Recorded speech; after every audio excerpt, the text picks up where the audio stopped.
it's Mrs. Compton, and we're getting right into our problem solving today. So we've got a story about the Grand Canyon versus the Pacific Ocean.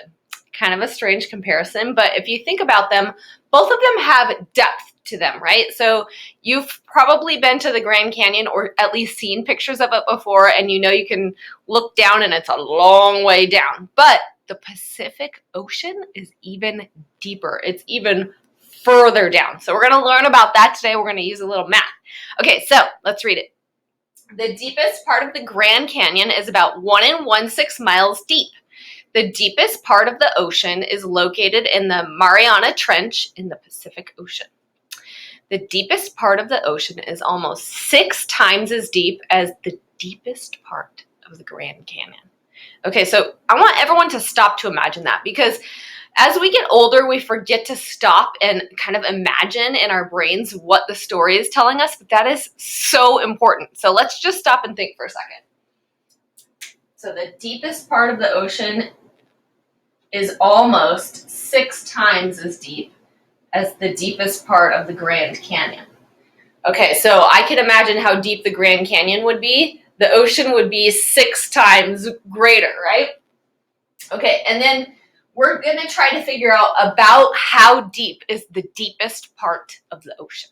All right, so we know for sure that the deepest part of the Grand Canyon is about 1 1/6 miles deep, right? So we can actually start labeling that stuff out. So we can write Grand Canyon.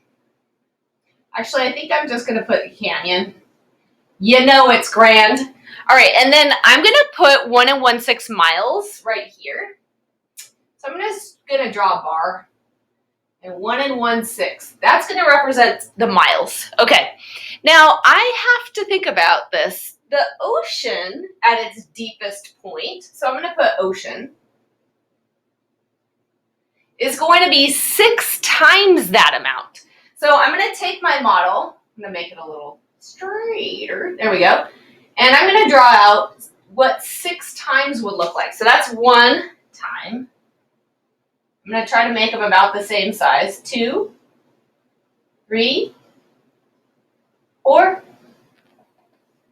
5. I know that one was wonky. 6. Okay, so that's about 6 times as long, right? So each of these is going to be worth 1 1/6. You can just kind of see that picture in your head, and it helps you visualize. Our models are great for visualization. Now, this is going to tell us how deep the deepest part of the ocean is in miles. So that's going to be M for miles. Okay? All right, so now we have to think, how are we going to solve this?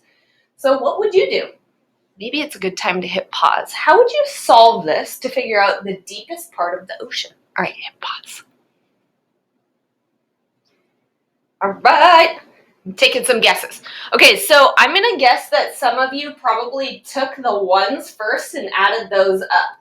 And there are 6 of them. So 6 groups of 1, I'm going to guess. Maybe I should change my color.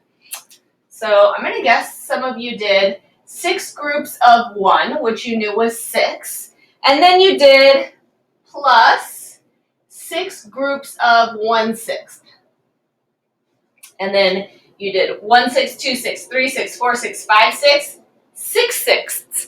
So 6 times 1 is 6, and 6 times 1/6 is 6/6. So that makes 1, right? So 6 plus 1 makes, bringing it back to the old school, as first graders you learned this, right? 6 plus 1 is 7.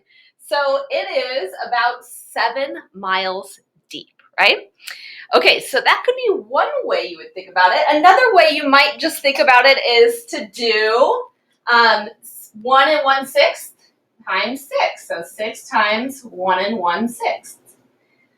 So maybe you even decided to turn that 1 1/6 into an improper fraction. So that would be 6/6 plus 1/6 is 7/6. So 6 times 7/6 would be what?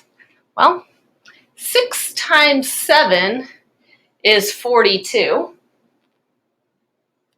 42 sixths.